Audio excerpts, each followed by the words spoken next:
আসসালামু আলাইকুম। ওয়ালাইকুম আসসালাম। কি অবস্থা ভাই? ঈদ মুবারক। ভালো, কি অবস্থা তোমার? এই তো আলহামদুলিল্লাহ চলতেছে। ঈদ মুবারক ভাই। ঈদ মুবারক। আপনারা নতুন নতুন লাগতেছে, আপনি কি নতুন নাকি? নতুন আইছি সৌদি আরবে, এবার প্রথম ঈদ সৌদিতে। তো কেমন কি অবস্থা? আর এগুলা বইলা লাভ আছে, অনেক স্বপ্ন নিয়ে বিদেশে আইলাম, ভাবছিলাম বিদেশের লাইফ উন্নত লাইফ।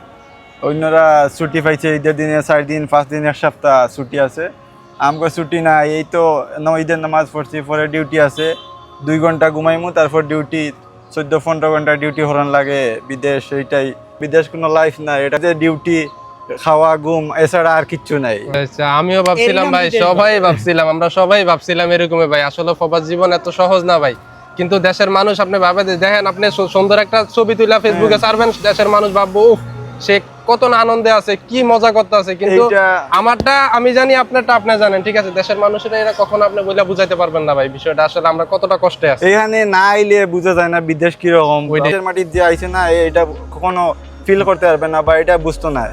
যে দেশে আছে এতে বুঝতে, বিদেশ গেলেই খালি টেহা, বিদেশে গাছের মধ্যে টেহা ধরে, দেশের মানুষ ভাবে এনে আইলেই টেহা। মানে যারা আসতে চায় তাদের উদ্দেশ্যে কিছু বলেন। আসো, আমরা খাইছি, আমরা খাওয়া সমস্যা।